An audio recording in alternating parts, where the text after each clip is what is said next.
Neste vídeo vamos falar sobre a definição de competições no Sims4Soccer. Quando criamos uma equipa no Sims4Soccer, é evidente que a nossa equipa vai participar em várias competições ao longo da época desportiva. E o programa dispõe de um conjunto de funcionalidades que nos permite acompanhar essas mesmas competições. Antes de podermos avançar no acompanhamento das competições, teremos que definir quais são as competições onde a nossa equipa vai participar. Essa definição não é obrigatória logo no início da gestão da equipa, poderá ser feita a posteriori, mas, no entanto, para que nós possamos inserir novos jogos ou criar novos jogos em que a nossa equipa vai participar, é obviamente obrigatório que já exista definida a competição à qual esse jogo vai pertencer. Então, um dos passos que nós devemos fazer imediatamente é começar por registar as competições onde a nossa equipa vai participar. Clicamos então aqui em competições e vai surgir um pequeno quadro onde nós podemos inserir a designação da competição. Vamos imaginar, por exemplo, campeonato nacional. Okay. Na segunda opção vamos escolher qual é o tipo de competição. E o tipo de competição é escolhido a partir de uma lista já pré-definida.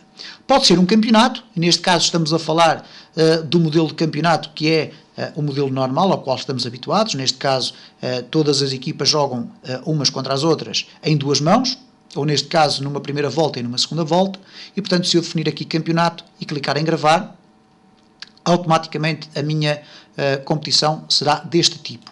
Posso ainda escolher taça com eliminatórias a uma mão, portanto uma eliminatória só, taças com eliminatória ou eliminatórias a duas mãos, okay? O play-off, isto é, uma fase de grupos posterior à eliminação, por exemplo, ou então uma competição indefinida. Por exemplo, se nós estamos a querer criar jogos amigáveis, por exemplo, podemos criar aqui uma competição indefinida que se chama jogos amigáveis e automaticamente adicionar aqui ao tipo de competição indefinida e, portanto, não temos que fazer rigorosamente mais nada. No entanto, a escolha do tipo de competição vai depois influenciar a forma como nós definimos alguns dados do jogo, nomeadamente a jornada, ok? Vai ter também importância na forma como nós depois temos acesso às tabelas de classificação. Ora, eu vou definir aqui campeonato e vou clicar em gravar. E o que vai acontecer é o seguinte, reparem que aqui nas competições registadas, isto é, as competições onde a minha equipa participa, temos então o campeonato nacional. Há um aspecto fundamental que é o seguinte, se eu clicar no campeonato nacional, automaticamente o programa vai detectar qual é o tipo de competição a que eu me estou a referir, ok? Aquela competição que eu selecionei é do tipo, neste caso, campeonato.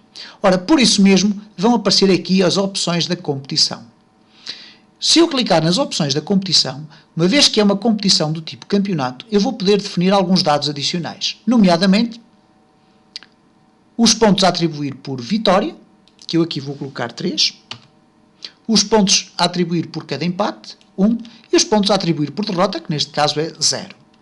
Temos depois ainda um segundo conjunto de opções extremamente importante, que são os fatores de desempate no caso de, na classificação, as equipas se encontrarem empatadas. Por defeito, o primeiro fator, obviamente, é sempre o desempate pelo número de pontos conquistados ao longo da temporada. Isto é, as equipas, à medida que vão fazendo os seus jogos, vão conquistando, vencendo, empatando ou perdendo os jogos e vão sendo atribuídas então as pontuações por cada resultado obtido.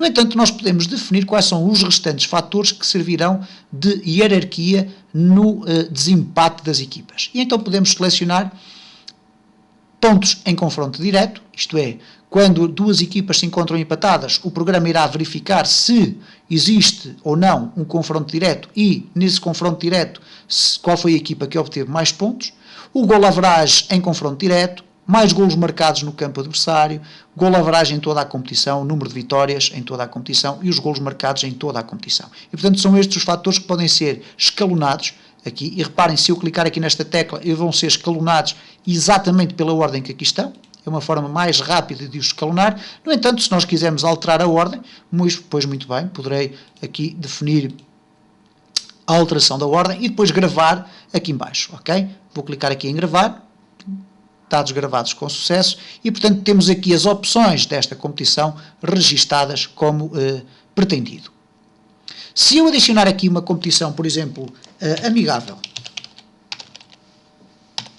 eu posso então escolher aqui o indefinida, uma competição do tipo indefinida. Vou clicar em gravar e reparem o que é que vai acontecer agora. Se eu selecionar amigável, não aparece aqui opções da competição, uma vez que elas não existem. Okay? Da mesma forma que se eu colocar aqui taça de Espanha, okay?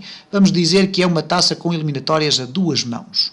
Vamos clicar em gravar, vamos selecionar taça de Espanha e não há opções adicionais porque não há que haver opções adicionais e, portanto, temos assim as nossas diferentes competições registadas. Podemos a qualquer altura vir adicionar competições e eu volto a chamar a atenção em particular para o facto de ser necessário termos as competições registadas para depois, quando vamos aqui a criar um novo jogo, podermos escolher qual é a competição a que diz respeito este jogo que nós estamos aqui a introduzir. Mas isso ficará então para um próximo vídeo.